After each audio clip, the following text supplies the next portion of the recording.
Assalamualaikum warahmatullahi wabarakatuh. Jamaah salat subuh yang dirahmati Allah. Kajian ba'da subuh disampaikan oleh Al-Ustadz Mahmud Mahfud. Kali ini tema yang akan dibahas adalah akhlak hubungan antar sesama muslim. Selamat menyaksikan, selamat menyaksikan.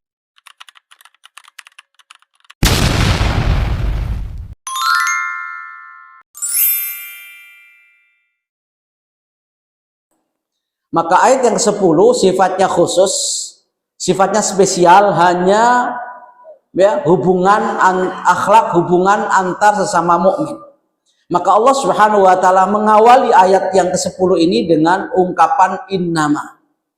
Allah menggunakan kata innama. Innama dalam bahasa Arab disebut dengan istilah adatul hasri atau adatul qasri, yaitu huruf yang mengikat, kalimat yang jatuh setelahnya yang tidak punya makna apa-apa kecuali itu. Maka ketika Allah mengatakan innamal mu'minun, itu artinya hanya saja sesungguhnya orang mukmin dan tidak ada yang lain. Bukan orang kafir, bukan orang fasik, bukan orang munafik, ya, bukan yang lain yang diikat oleh Allah. Innamal mu'minun, sesungguhnya hanya orang mukmin sejati. Itu makna innama. Sama dengan hadis yang sering kali kita baca dan kita hafalkan, innamal a'malu binniyat. Ya. Sama dengan innamal mu'minuna ikhwatun. Sesungguhnya hanya mukmin saja yang dianggap bersaudara. Ya, berarti kalau tidak mukmin tidak bersaudara walaupun sekandung. Walaupun dia satu daerah, satu profesi, satu etnis, satu suku, tapi kalau bukan mukmin, bukan saudara sejati. Maka persaudaraan hanya diikat oleh keimanan, bukan kedaerahan, kewilayahan, etnis, suku maupun profesi. Maka sama dengan innamal a'malu binniyat, hanya saja sesungguhnya amal itu dianggap sah kalau dengan niat. Berarti tanpa niat hukumnya tidak sah, atau tafsir lain menurut Imam Abu Hanifah tidak akan sempurna tanpa niat. Berarti harus dengan niat untuk menjadikan perbuatan itu sah atau sempurna. Sama dengan ini, hanya dengan iman saja kita bisa bersaudara sekalipun berbeda negara, seperti kita dengan Palestina, seperti kita dengan Myanmar, seperti kita dengan Suriah, seperti kita di mana saja umat Islam berada, mereka adalah saudara tanpa melihat batas negara maupun bangsa itu sendiri. Sehingga lintas batas, lintas etnis, lintas suku, lintas profesi, lintas jenis manusianya dan status sosialnya, kalau dia mukmin adalah saudara. Karena ketika Allah mengatakan al-mu'min tidak mengatakan al-muslim, kenapa? Allah menggunakan al itu maknanya adalah isim ma'rifat. Allah tidak mengatakan innama mu'minun, tetapi innamal pakai al. Ada rahasianya. Ketika Allah menyebut sesuatu itu pasti ada hikmah di dalamnya. Kita saja yang kadang-kadang tidak memahami itu, seringkali biasa saja. Padahal al mengandung makna umum. Makrifat itu salah satu bentuk dari lafadz umum. Maka dikasih alif lam itu menunjukkan umum. Sama dengan ketika membaca surat Al-Asri. Alnya adalah lil umum, listighraqil jinsi, mencakup segala jenis. Wal asri innal insana. Allah tidak mengatakan inna insanan, tapi innal. Kenapa pakai innal? Mencakup segala jenis manusia tanpa terkecuali. Semuanya rugi. Yang kaya, yang miskin, yang pejabat, rakyat, rugi semua. Karena al-insan. Sama dengan alhamdu. Segala puji. Itu mencakup segala jenis pujian. Alnya listighraqil jinsi. Sama dengan di sini al-mu'min. Semua bentuk dan jenis mukmin, jelek, cakep, kaya, miskin, pejabat, rakyat, kalau dia mukmin adalah saudara. Maka alnya di sini adalah al yang maknanya umum. Tapi kalau disebut mukminun itu nakiroh. Nakira itu satu tapi nggak tertentu. Ya, sehingga ini perbedaan antara al yang dipasang oleh Allah dalam mukminun dengan yang tidak ada alnya. Sama dengan dalam surat yang lain, innama al usri yusra. Al usr itu pakai al, yusron tidak pakai al. Dan seterusnya ya, banyak istilah-istilah itu. Nah, di sini Allah menggunakan kata mukmin, tidak menggunakan kata muslim. Mengapa? Karena ada perbedaan antara mukmin dengan muslim. Sekalipun kata mukmin kalau disebut oleh Allah dalam Al-Qur'an maupun hadis mencakup muslim. Tapi tidak semua kata muslim mencakup mukmin. Orang bisa saja muslim tapi belum mukmin. Muslim gampang dengan baca 2 kalimat syahadat selesai, itu muslim. Mukmin belum. Asyhadu an la ilaha illallah wa asyhadu anna Muhammadar Rasulullah. Muslim, mukmin belum mukmin. Baru muslim. Makanya ketika orang-orang Badui datang kepada Rasulullah sallallahu alaihi wasallam, waqalatil a'rabu amanna. Mereka mengatakan kepada Rasulullah, kami beriman. Kata Rasulullah, kata Allah Subhanahu wa taala, "Qul lam tu'minu," kalian belum beriman, walakin qulu aslamna. Kalian belum beriman, baru bersyahadat kalian. Belum ngapa-ngapain kalian, baru syahadat. Walakin qulu aslamna, kami baru masuk Islam. Makanya di sini Allah tidak menggunakan innamal muslimun, tapi innamal mukminun. Semua jenis mukmin, yang kaya, miskin, jauh, dekat, ya, satu kandung, di luar kandung, ya, etnisnya beda, bangsanya beda, negerinya beda, yang mukmin adalah ikhwatun, adalah saudara. Sehingga keimanan ini menjadi landasan ukhuwah kita menembus batas ruang dan waktu. Ya. Nah, itu yang pertama, bahwa mukmin beda dengan muslim. Apa bedanya? Kalau muslim hanya al-inqiyadu bima ja'a bihi Rasulullah sallallahu alaihi wasallam. Islam itu menyerahkan sepenuhnya kepada ajaran yang dibawa oleh Rasulullah. Pasrah kepada Allah, pasrah kepada Rasul sebagai panutan. Tapi kalau mukmin mengandung 3 unsur. Iqrarun bil lisan, wa tasdiqun bil janan, wa amalun bil arkan. Orang mukmin itu beda dengan muslim karena mengandung 3 unsur yang pokok. Yang pertama adalah ikrar, yaitu 2 syahadat, berarti hanya muslim.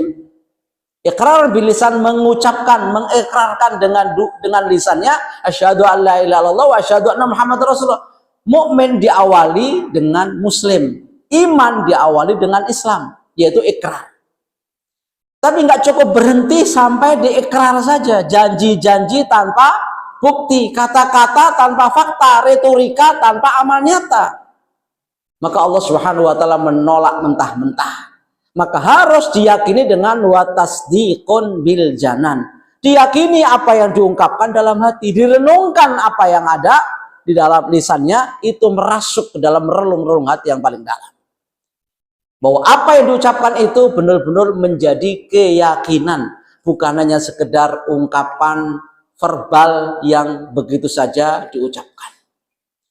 Tapi lagi-lagi nggak cukup berhenti sampai kepada keyakinan setelah diucapkan, harus dibuktikan dalam bahasa pergaulan, wa amalun bil arkan. Maka orang mukmin tidak hanya sekedar kata-kata, orang mukmin tidak sekedar merenungi, tapi mukmin sudah mengaplikasikan, mengimplementasikan apa yang diucapkan dan apa yang diyakini. Maka itu baru sebagai landasan kita sebagai sesama saudara.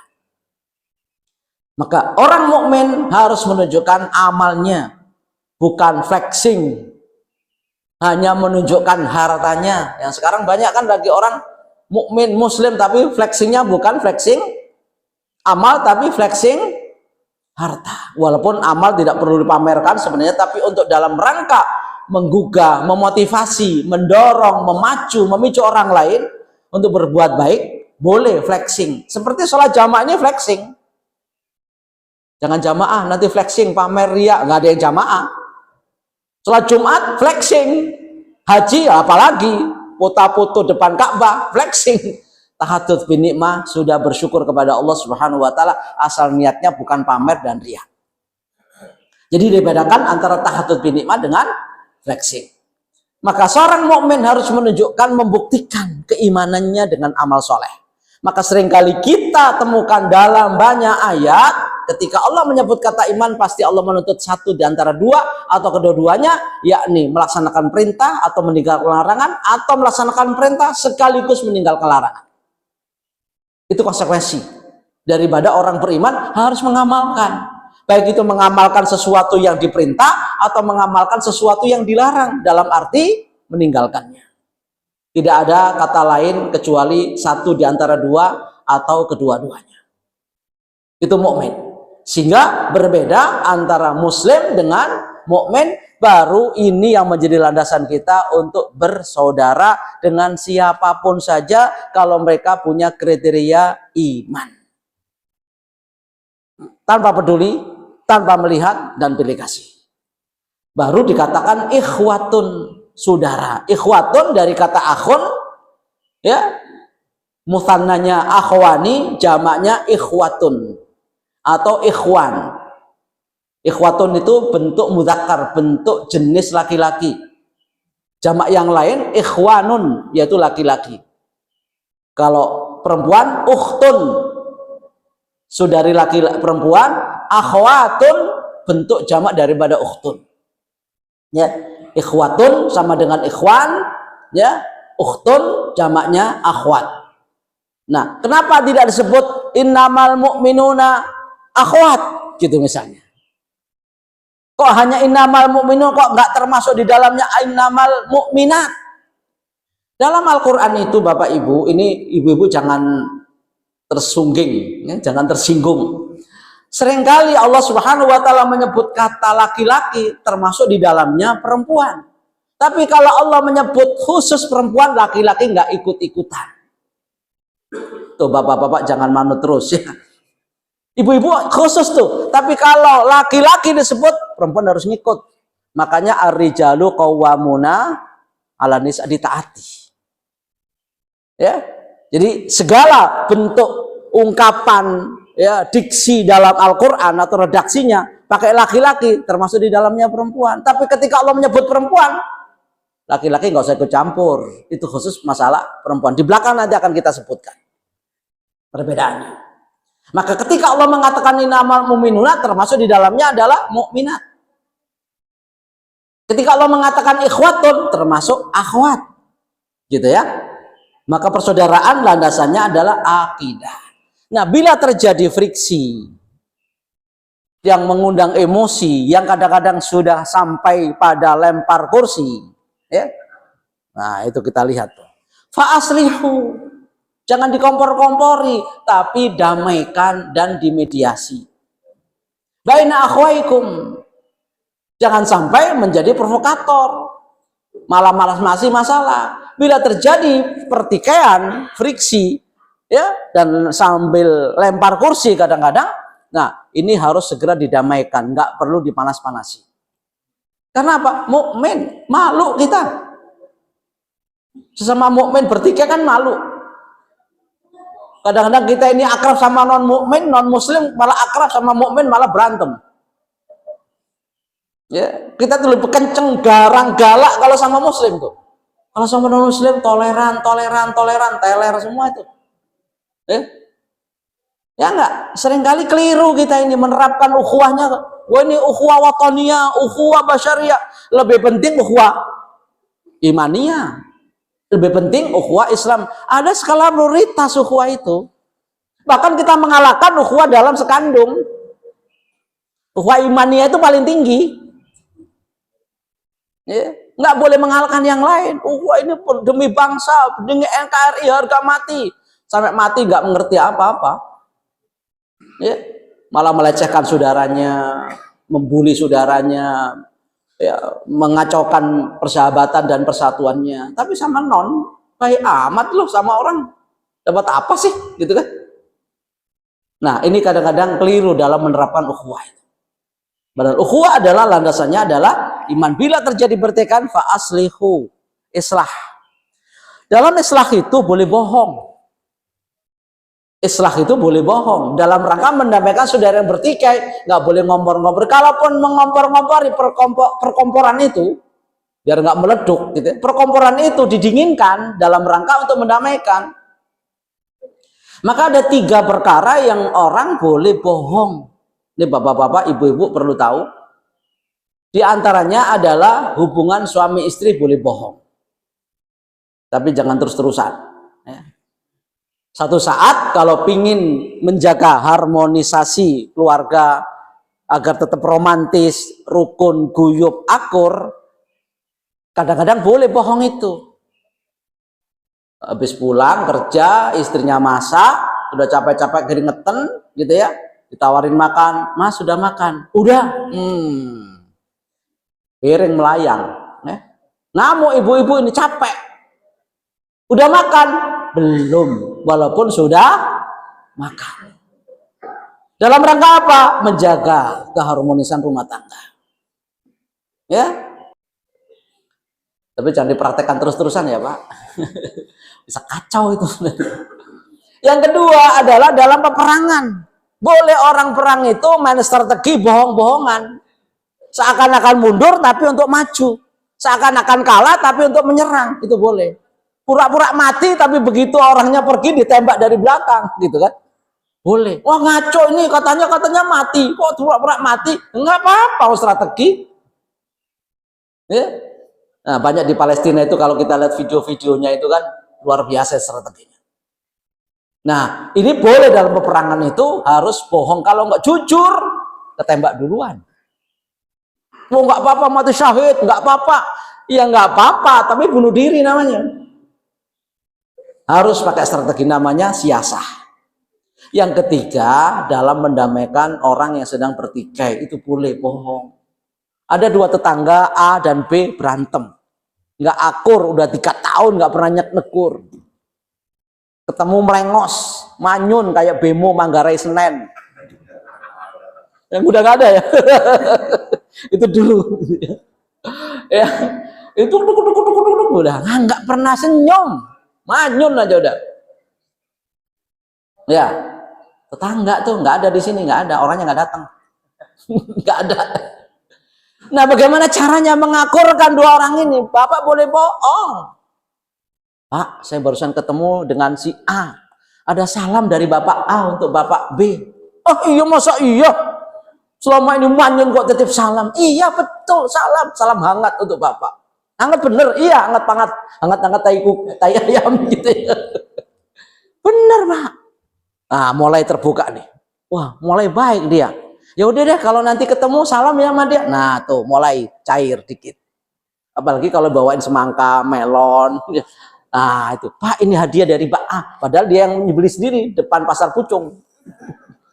Pakai ya apa namanya buah yang dia itu Parsel. Udah lagi yang 150 bukan yang 50 kecil itu. Ya.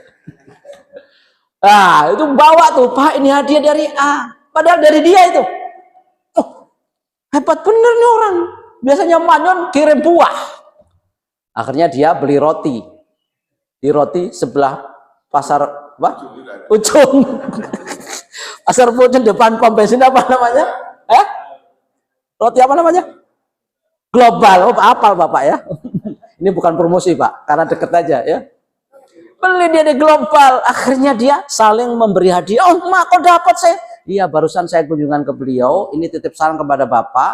Ini hadiah untuk Bapak. Ketemu, senyum-senyum mulai.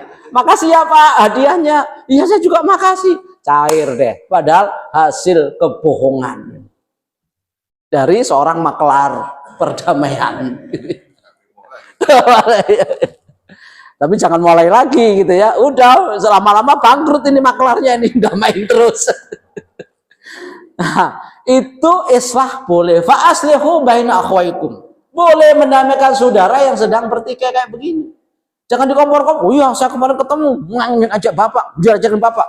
Panas itu nanti. Kalau bisa didinginkan. Kalau ada api dipadamkan. Jangan disiram bensin. Baik pertalit maupun pertamax. Ya. Sama. Apalagi bensin campur. Nah, itu apalagi nggak boleh. Fa aslihu baina akhwaikum. Karena innamal mu'minuna itu ikhwah, bersaudara, bila mereka bertikai rukunkan, damaikan. Sebagaimana Rasulullah SAW mendamaikan antara Khazraj dan Aus yang dulu berantem didamaikan oleh Rasulullah SAW dan menjadi saudara. Nah, untuk menjaga persaudaraan ini harus dilandasi dengan takwa. Maka Allah mengingatkan wattaqullaha. Kalau kalian beriman kepada Allah, harus tingkatkan takwa agar kalian takut, jangan bertikai lagi. Rebutan apa sih? Rebutan kursi. Rebutan apa sih? Rebutan nasi. Rebutan apa sih? Rebutan posisi. Yang paling penting rebutan gengsi itu, Pak. Akhirnya saling klaim. Kami yang menang. Enggak, kami yang menang. Waduh. Terus siapa yang kalah? Padahal sesama Muslim. Jangan kemana-mana, Pak, asosiasinya, Pak, ya. Kita prihatin, Pak. Prihatin. Sesama Muslim ditonton orang banyak. Diskusi boleh. Adu argumentasi boleh. Yang nggak boleh saling lempar kursi. Itu masalah. Gitu ya. Sampai bonyok itu banyak dibawa ke rumah sakit. Habis rapat, bonyok. Hasilnya bonyok. Malu, Pak, kita, Pak. Malu. Malu nggak? Walaupun bukan kita pelakunya, malu mewakili umat Islam gitu ya. Mewakili umat Islam, tonton orang sedunia itu. Kalau zaman medsos kan sedunia tahu semua, Pak. Siapa itu? Kopian semua, Pak. Kopiannya ada yang ngaji juga, ada serbanan. Ya. Malu. Ya, melihatnya malu. Nangis batin kita. Mestinya kita persatukan dan kita ya satukan dalam. Kita ini kadang-kadang pandai berkerumun, nggak pandai berbaris. Pandai berkerumun, nggak pandai berbaris. Kerumunan massa, tapi nggak teratur. Makanya diajarkan dalam sholat jamaah ini berkerumun tapi teratur. Ada imamnya, ada komandannya. Komandonya Allahu Akbar, Allahu Akbar. Sami Allah, Sami Allah hamidah. Assalamualaikum, Assalamualaikum. Sesuai dengan komando. Kalau enggak, takbir dulu, Allahu Akbar, rukuk dulu. Kacau itu. Salam dulu. Wah, kelamaan nih imamnya, suratnya panjang-panjang. Assalamualaikum, Assalamualaikum. Bubar ini. Untung yang dibaca bukan Al-Baqarah tadi ya. Nah, kalau kita nggak ngikutin komandan, apa-apa kita main sendiri, persatuan hilang, Pak. Ikuti komandan itu. Ikuti dia sebagai panglima. Itu namanya berkerumun dan berbaris. Makanya sebelum salat, sawwus sufuf. Luruskan barisan, sopnya harus, bukan sop buntut, sopnya, sop barisan, Pak. Fa inna taswiyatas sufufi min tamamis shalah. Meluruskan barisan kesempurnaan salat. Berarti kalau nggak lurus nggak sempurna. Mencang-mencong, serang-serong, nggak sempurna walaupun khusyuk. Maka perlu adanya persatuan dan kesatuan. Kal bunyanin marsus. Kayak tembok yang kuat. Itulah mestinya umat Islam itu berbaris, bukan berkerumun. Sekarang ini umat Islam berkerumun di sekitar Palestina. Berkerumun doang, nggak berbaris. Makanya mereka nggak dukung kemerdekaan Palestina. Biasanya berkerumun doang. Malah yang dukung Eropa. Coba itu Itali, Spanyol, Kanada, Belanda. Semuanya dukung tuh rakyatnya. Mana ada yang dari kalangan umat Islam Timur Tengah? Nggak ada. Diem-diem baik loh gitu ya. Itu ya Allah. Ini umat Islam ini pandai berkerumun, nggak pandai berbaris. Mereka tidak mukmin, bukan innamal mu'minuna mereka itu membela Palestina itu. Ya. Innamal insan, innamal bashar, karena hubungan kemanusiaan, nggak tega melihat genosida yang terjadi di Palestina. Anak-anak nggak berdosa, ibu-ibu yang lagi hamil, lagi ngungsi, udah menderita dan nestapa masih saja ditembaki tiap hari. Kalau ini bukan perang, ini pembunuhan massal.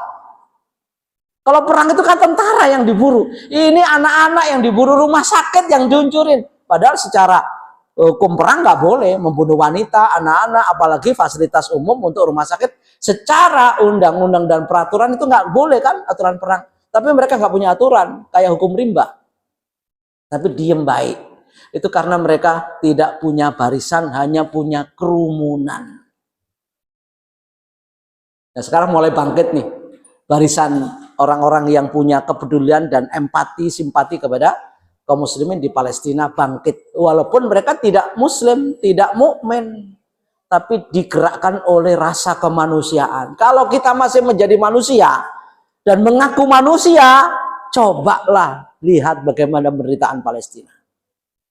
Jadi untuk peduli Palestina nggak perlu menjadi mukmin, nggak perlu menjadi muslim, cukup jadi manusia. Kita aja Pak, kalau ada hewan ketabrak, misalnya kucing, waduh kucing aja kita luar biasa empati dan simpatinya. Kucing nanti kalau nggak dikubur celaka. Tapi umat Islam geletakan, biarin. Ya, kucing aja terhormat Pak. Kambing apalagi, rusa apalagi, terhormat disembelih enak gitu. Manusia, apalagi muslim, cuek, masa bodoh. Di mana innamal mu'minuna ikhwatunya di mana? Ada pertikaian begitu, islahnya di mana? Mana gencatan senjata yang didukung? Di PBB aja hampir 140 lebih kan yang mendukung kemerdekaan Palestina. Dari pemilik veto 5 negara, 1 yang tidak setuju. Itu pamannya Sam itu. Ya, pamannya Sam itu. Nggak setuju. Dari 5 hanya di Amerika yang nggak setuju Mufid. Nah, itu menunjukkan bahwa sekarang ada persatuan dari semua umat manusia. Tidak ada imannya mereka itu. Hanya manusia itu tergerak hatinya. Kok yang mukmin nggak tergerak? Ini mukmin apa mukmin? Gitu kan? Hatinya sama sekali nggak ada rasa persaudaraan. Maka perlu diragukan kalau keimanannya seperti ini. Oleh sebab itu harus dilandasi dengan, kalau orang mukmin, wattaqullaha, landasi dengan takwa, takut kepada Allah. Nanti satu saat kamu akan diadab. Orang zalim itu tidak harus berbuat Pak, tapi membiarkan kezaliman, terlibat dalam kezaliman. Sama dalam undang-undang positif, membiarkan pencurian, terlibat, membiarkan korupsi Pak. Nadim itu katanya, kata Hotman Paris, sesen pun dia nggak dapat apa-apa. Tapi membiarkan praktek korupsi itu termasuk terlibat. Sampai dia sakit dibantarkan di rumah sakit ya. Sutris tuh. Ya. Sutris tenan gitu ya. Nah, ini sama dengan membiarkan kezaliman di sana, kita berbuat zalim. Maka unsur akhaka zaliman aw madluma, kata Rasulullah. Tolonglah saudaramu yang zalim, yang dizalimi. Kata para sahabat, ya Rasulullah, kalau menolong yang terzalimi, saya mampu. Tapi bagaimana menolong yang zalim? Apa kita bantu kezalimannya? Enggak, kata Rasul. Cegahlah kezalimannya. Hadanglah kezalimannya. Kalau ada rudal yang disampaikan ya, diluncurkan, cegat itu kalau bisa, dikeroyak tuh dari Yordan, dari Saudi, dari Suriah, ikut nyegat. Kalau memang ada persatuan dan ada ya empati dan simpati, tapi dibiarkan. Malah kabarnya kemarin kalau kita lihat video, ya katanya ada rudal dari Yaman meluncur ke Israel, dicegat di Medina, katanya itu adalah rudal yang dikirim oleh Yaman menuju. Nah, apakah benar apa tidak? Kalau benar, ya sama dengan membantu, betul kan? Maka tidak ada rasa empati, nggak ada rasa simpati kepada sesama saudara. Maka wattaqullah, karena nggak dilandasi dengan takwa, ya begitu aja. Maka dengan takwa inilah, yaitu takut kepada azab Allah yang satu saat nanti akan diganjar oleh Allah Subhanahu wa taala, akan diberikan azab oleh Allah Subhanahu wa taala atas ketidakpedulian kita. Ya, atas empati dan simpati kita. Itu termasuk kezaliman yang nanti akan ditagih oleh Allah Subhanahu wa taala di akhirat. Maka apabila kita landasi dengan takwa, dengan takut kepada azab Allah Subhanahu wa taala, dengan sebagai konsekuensi kezaliman, Allah Subhanahu wa taala akan tingkatkan dengan memberi rahmat kepadanya. La'allakum turhamun. Kalau Allah memberi rahmat, Allah memberi kasih sayang, maka semuanya akan sejahtera, makmur, sentosa, gemah ripah, lojinawi. Kenapa? Rahmat Allah datang kepadanya. Yang Allah sudah jamin dalam hadits qudsi itu, kalau rahmat Allah sudah datang, gara-gara mengislahkan orang yang sedang bertikai, Maka Allah berikan rahmat kepada mereka, dan bahkan bangsa diberikan rahmat oleh Allah. Lau anna ahlal qura amanu wattaqau la fatahna alaihim barakatim minas samai wal ard. Seandainya mereka takwa beneran, Allah guyurkan itu semua anugerah dari langit dan tumbuhkan dari bumi. Ya kita sama, guyur langit, tumbuh dari bumi, tapi kita nggak menikmati. Banyak yang dicolong, dibawa ke luar negeri. Kita sengsara, miskin sampai hari ini. Ya. Nah, Allah Subhanahu wa taala mungkin tidak berkahi kita. Kenapa? Mungkin barangkali takwa kita yang kurang, iman kita yang masih minimal, ibadah kita, takarub kita yang masih banyak belang dan lain sebagainya. Maka apabila Allah Subhanahu wa taala sudah rahmati karena takwa kita, maka semuanya akan diberikan kesejahteraan oleh Allah sebagaimana janji Allah. Allah akan proteksi. In kuntu ahbabtu kuntu sam'ahu alladhi yasma'u bihi wa basarahu alladhi yubsiru bihi wa yadahu allati yabtishu biha wa rijlahu allati yamshi biha wa la'in sa'adani lu'aidanna wa la'in sa'alani la'utiyanna. Kalau aku sudah rahmati hambaku, kata Allah, ini jaminan Allah, berkat mengislah yang bertikai lalu bertakwa kepada Allah, Allah turunkan rahmat. La'allakum turhamun itu apa sih bentuknya? Allah kasih rahmat, Allah akan menjadi matanya, Allah akan menjadi telinganya, Allah akan menjadi tangannya, Allah akan menjadi kakinya. Bila minta perlindungan akan dilindungi, minta apapun akan diberi oleh Allah. Itu bentuk rahmat Allah kepada manusia-manusia mukmin yang sejati dengan takwa kepada Allah, mendamaikan saudaranya yang sedang bertikai. Allah berikan rahmatnya, berikan kesejahteraan dan kemakmuran. Tapi kalau nggak usah jauh-jauh, rumah tangga saja kalau geger aja Pak, rezekinya pulang Pak, nggak mau datang. Kenapa? Lagi geger suami istri, rezeki balik, gitu ya. Ada orang mau nganter apa-apa, dengar situ ribut-ribut, nggak jadi diantar. Itu kan rezekinya ketolak Pak. Ya, padahal berkat Pak. Ya, kita mau dikasih berkat, di dalamnya ribut, nggak jadi kita ngasih. Ya, kenapa ribut di dalam? Orang aja menjauh, apalagi Allah. Malaikat nggak masuk. Malaikat nggak jadi masuk, oh nah, lagi berantem di dalam, gitu. Mau ikut-ikut, tolak itu Pak. Sama, negara juga begitu. Kalau beribut aja, berantem aja sama mukmin, dijauhkan oleh Allah dari rahmatnya. Ya, saling persekusi, saling membuli, saling memaki, saling mencaci antar anak negeri, udah Allah jauhkan dari rahmat. Maka fa'aslihu, jangan rebutan nasi. Jangan rebutan posisi, jangan rebutan gengsi, apalagi saling lempar kursi.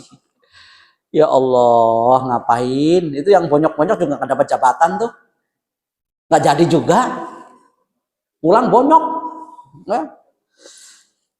Nah ini yang harus kita perhatikan. Makanya ayat berikutnya, ketika Allah Subhanahu wa taala ingin menjadikan umat mukmin sejati ini bersaudara, dan kalau ada yang bertikai harus berdamai, maka Allah Subhanahu wa taala kasih rahmat, maka Allah akan rinci nih apa saja hak-hak orang muslim kepada muslim yang lain. Apa saja yang nggak boleh dilakukan agar rahmat Allah datang. Maka Allah rinci ada 6 akhlak dalam ayat yang ke-11 dan 12. Ya. Maka ketika Allah mengatakan ya ayyuhalladzina amanu, ini kaitannya dengan innamal mu'minun tadi itu. Allah tidak mengatakan ya ayyuhannas, Allah tidak mengatakan ya ayyuhalladzina aslamu, tapi ya ayyuhalladzina amanu karena Allah sudah menyebut di ayat sebelumnya innamal mu'minuna. Maka yang dipanggil orang mukmin. Dan kata panggilan diksi, redaksi ya ayyuhalladzina amanu disebut oleh Allah dalam Al-Qur'an 30 juz. Ya, dengan 114 surat, ya, 6.000 berapa itu? 66 itu ayat itu atau 1.027.000 huruf itu ada 89 kali Allah menyebutkan kata ya ayyuhalladzina amanu. Allah menyebut kata ya ayyuhannas itu 18 kali. Ya ayyuhalladzina kafaru 17 kali. Berarti yang banyak disebut oleh Allah, redaksi yang diutamakan oleh Allah dalam Al-Quran itu ya ayyuhalladzina amanu sampai 89. Berarti ini bentuk kecintaan Allah kepada mukmin. Yang An-Nas 18, apalagi kafaru 17. Yang mukmin 89. Yang semuanya dipanggil oleh Allah bentuk kasih sayangnya kepada mukmin. Dan setiap kali menyebut kata iman, di situ Allah meminta satu di antara dua atau kedua-duanya, laksanakan perintah atau jauhi larangan. Udah suruk ini? Hah? Udah? Cepet amat ya. Ini baru satu ayat nih Pak. Oke, kita lanjut sedikit ya. Maka ketika Allah mengatakan ya ayyuhalladzina amanu, ada konsekuensi. Dan di sini konsekuensinya larangan di sini. Bentuk larangan. Ya ayyuhalladzina amanu, wahai orang beriman yang aku lebih sayang kepada kalian. Kalau orang dipanggil oleh Allah, itu pasti kalau yang merasa noleh Pak. Sama dengan tukang sayur sama tukang bakso. Bakso, ada tukang sayur. Yang sayur nggak noleh Pak. Begitu kan nasi uduk, nah itu lagi disiapin. Ya. Itu lagi ribut tuh ibu-ibu tuh. Tenang Pak, tenang, jangan terganggu konsentrasinya. Lihat saya Pak, jangan lihat ke belakang. Ya. Pasti dapat, insya Allah. Nggak usah lempar kursi. Ya. Jadi apa tadi?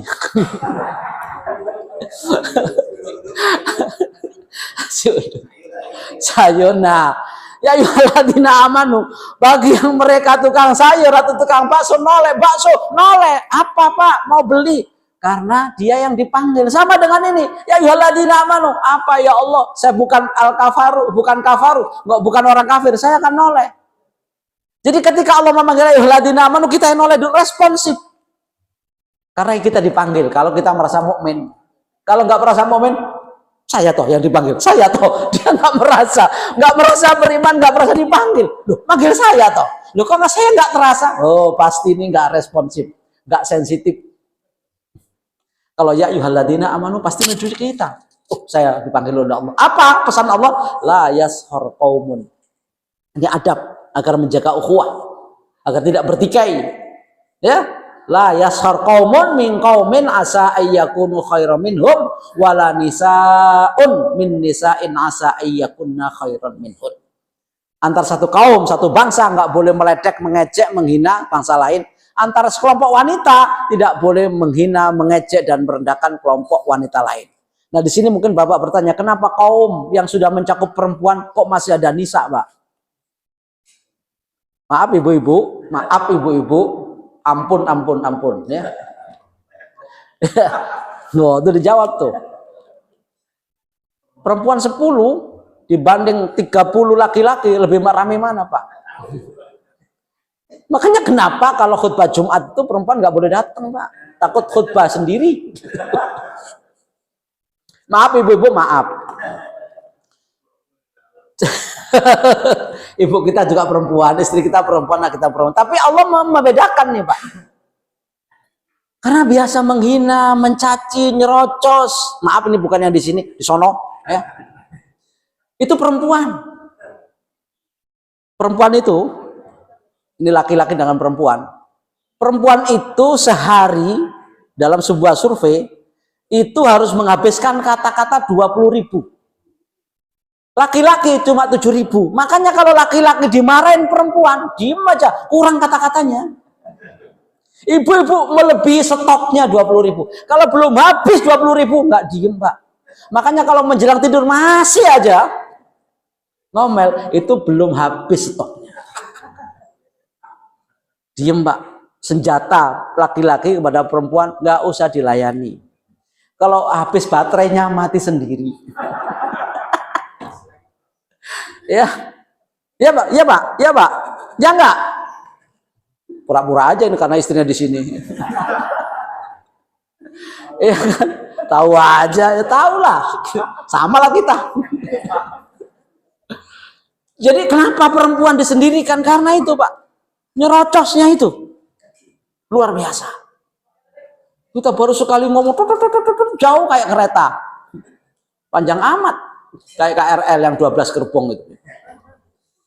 Aduh, capek. Melayani capek. Kita ngomong sekali, banyak. Ungkit-ungkit yang nggak, udah panjang, lebar kali luas gitu ya. Itulah kenapa perempuan disendirikan, karena susah mengendalikan lisannya. Susah. Makanya Ini maaf lagi maaf. Kenapa Rasulullah mengatakan paling banyak penghuni neraka adalah perempuan? Tapi bukan yang di sini. Insya Allah yang di sini masuk surga semua. Seperumahan sektor Melati perempuannya baik-baik, solihah, masuk surga bersama suaminya. Bapak-bapak ingin masuk surga bersama istri? Mau apa enggak? Apa bener? Ibu-ibu pingin sama suami masuk surga? Bu? Pingin, Bu? Bapak-bapak kok jawabannya beda nih? Ternyata di dunia aja udah capek, Ustaz, apa ketemu di surga? Lain, Pak, gitu ya. Di dunia nanti lebih bidadari daripada bidadari, Pak. Ya. Saat di dunia udah gak tahan, saat ketemu di surga rame lagi saya. Ya enggak, lain beda. Insya Allah beda ya. Di dunia aja nyesek banget, ketemu lagi di surga, ya Allah, ketemu dia lagi. Kalaupun masuk surga beda kamar gitu ya, biar bisa menikmati bidadari yang lain maksudnya ya. Apa ini ada aja nih. Jadi begitu perempuan, banyak penghuni neraka karena mulutnya, Pak. Lisannya nih lancar banget. Ya, ada kata Rasul dua hal. Yukthirna lakna, sering melaknati orang. Kalau ngomong, itu kalau ibu-ibu lagi ngomel anaknya, semua binatang yang ada di Ragunan itu keluar tuh. Ya, itu karena lancar tuh ngomong gitu tuh. Ya, semua yang caci maki keluar kalau perempuan. Laki-laki beda, Pak. Stoknya dikit 7.000. Perempuan 20.000. Kalau belum habis semua nggak biarin aja baterainya habis. Ya. Maka itu salah satu. Yang kedua, tidak pandai bersyukur kepada kebaikan suami. Yakfurnal ashir. Suaminya udah capek-capek banting tulang, kadang-kadang sampai di rumah emosi banting piring gitu. Itu masih dimarahin juga, salah dikit aja diomelin, diungkap-ungkap yang lalu-lalu. Capek suaminya. Tapi di sini nggak ada, insya Allah baik-baik ibu-ibu di sini. Ya. Kadang-kadang tidak mau mengakui kebaikan suami, walaupun salah sedikit, kadang-kadang seakan-akan nggak pernah ada kebaikannya. Ya, hujan setahun, ya apa? Hujan setahun, kemarau setahun, dihapus dengan hujan sehari. Air susu dibalas dengan air apa, Pak? Air mineral gitu ya. Air tuba, gitu. Nah ini kadang-kadang nggak sebanding, capek kadang. Nah itulah kenapa wanita-wanita itu dianggap penghuni surga susah jaga mulutnya. Maka Allah menyebutkan wala nisaun min nisa'in asa ayyakunna khairan minhum, jangan menghina yang lainnya. Dan yang berikutnya wala talmizu anfusakum, jangan mencela. Al-lams itu adalah mencela di hadapannya, mencela dengan lisan. Wailul likulli humazatin lumaza. Lumaza itu artinya mencela di hadapan orang. Kalau di belakangnya namanya ghibah. Lumaza itu dengan kata-kata. Kalau humaza dengan isyarat, kedipan mata, dengan meludah, dengan melengos, itu humaza. Ya, dengan bahasa body language gitu ya, dengan ungkapan pelecehan. Tapi nggak kata-kata namanya humaza. Sama. Anfusakum, dirimu sendiri. Kenapa Allah menyebut anfusakum? Jangan kau hina dirimu sendiri. Nggak mungkin orang menghina diri sendiri kan? Tapi kenapa Allah menyebutkan dirimu sendiri? Karena sesama muslim itu adalah seperti satu tubuh.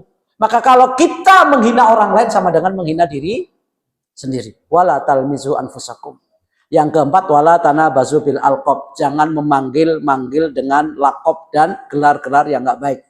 Si pincang, si buta, si picek, si jeliteng, ya walaupun si gembrot, walaupun begitu nggak boleh dipanggil dengan kejelekannya. Ya, walaupun begitu nggak boleh dengan kejelekannya, apalagi dengan gelar-gelar yang tidak baik. Nah ini seringkali kita mengungkap orang dengan ciri-ciri fisiknya. Ya, nah maka ini 4 hal yang dilarang oleh Allah Subhanahu Wa Taala dalam ayat ini, 3 hal di dalam ayat ini. Ayat berikutnya kita akan kaji pada berikutnya, yaitu Al-Hujurat ayat yang ke-12. Ya, kata Allah ya ayyuhalladzina amanu ijtanibu katsiran minadh-dhanni inna ba'dadh-dhanni itsmun wa la tajassasu wa la yaghtab ba'dukum ba'dha ayyuhibbu ahadukum may ya'kula lahma akhihi maitan fakarihtumu. Masih ada 3 lagi pembahasan berikutnya, insyaallah kita akan ketemu lagi pada Sabtu pagi, nggak tahu tanggal berapa itu nantinya. Kita tunggu saja. Mohon maaf kemarin saya nggak bisa hadir karena ada tugas keluar ya. Saya kebetulan kalau nggak salah ada undangan ke Hatay. Hatay itu Patani, dekat Patani situ ya, Thailand. Jadi mohon maaf kemarin saya nggak bisa hadir. Boleh nggak saya geser dengan jadwal? Nggak bisa Ustadz, ganti orang lain, ganti aja gitu ya. Mohon maaf, demikian yang bisa sampaikan. Kurang lebihnya mohon maaf. Wabillahi taufiq wal hidayah. Walhamdulillah hidayah. Sebelum saya tutup, barangkali ada yang bertanya. Silakan. Ya, silakan. Mic-nya. Jangan nyinggung ibu-ibu ya, Pak. Ya, perilaku. Nah, adab itu inti daripada akhlak itu sendiri. Tata krama, etika, gitu ya. Makanya al-adab qoblal ilmi. Adab itu sebelum ilmu. Orang bisa saja ilmunya banyak tapi nggak adab. Orang bisa saja pinter tapi tidak benar. Bisa saja cendekiawan tapi tidak santun. Ya, maka adab inti daripada akhlak itu sendiri. Orang bisa saja secara hukum nggak masalah. Secara hukum nggak masalah. Misalnya, kalau saya lewat di depan bapak, nggak perlu nggak bilang permisi, boleh nggak? Boleh. Haram enggak. Tapi apa kata orang? Ini orang apa orang ini ya? Gitu. Di depan aja nyelonong aja, negur juga kagak, nyuwun 100 apa 1000 juga enggak, gitu kan? Ini adab lebih dalam, Pak. Maka harus mereka permisi Pak, minimal ngomong lah, kecuali bisu Pak. Bisu pun harus nunduk, gitu. Walaupun bisu, ada ungkapan tata krama, sopan santun, itu adab. Ya, sama dengan tadi orang datang pada Rasulullah teriak-teriak, itu adab Pak. Walaupun manggil dengan teriakan juga boleh, tapi secara etis nggak benar, nggak pas, gitu ya. Maka di dalam fikih itu tidak harus menggunakan hukum saja, tapi pakai adab. Contoh paling kecil, bapak-bapak ini auratnya yang laki-laki kalau sholat antara pusar sampai lutut. Bolehkah Ustadz jadi imam atau saya khotib atau saya lagi ngaji, saya nggak pakai baju, cukup sarung atau celana, nutup celana, nutup aurat saja, kira-kira boleh nggak? Boleh. Besok saya pakai itu. Boleh nggak? Boleh. Tapi saya dibilang mulai kapan Ustadz keluar dari LSJ kan gitu. Udah mulai gila nih Ustadz nih. Itu adab, bukan hukum. Kalau hukum halal Pak, halal nggak? Halal. Ayo coba dalilnya, nggak ada. Aurat laki-laki pusar sampai lutut. Jadi khotib boleh Pak. Wah sombong, nggak usah pakai kaosan. Udah sarung aja, sarung di bawah lutut, di atas pusar. Assalamualaikum warahmatullahi wabarakatuh. Innal hamda. Wong pakai sorban aja nggak ada yang dengerin, apalagi pakai sorban itu loh nggak ada yang dengerin, apalagi nggak pakai baju Pak. Oh tidur semua, kamu kan kabur itu. Itu adab. Halal. Kalau mau boleh, tapi besok nggak dikasih amplop. Gila, adab lebih tinggi. Ya, banyak hal. Tayyib sampai situ Pak. Begitu ya Pak ya. Terima kasih. Assalamualaikum warahmatullahi wabarakatuh.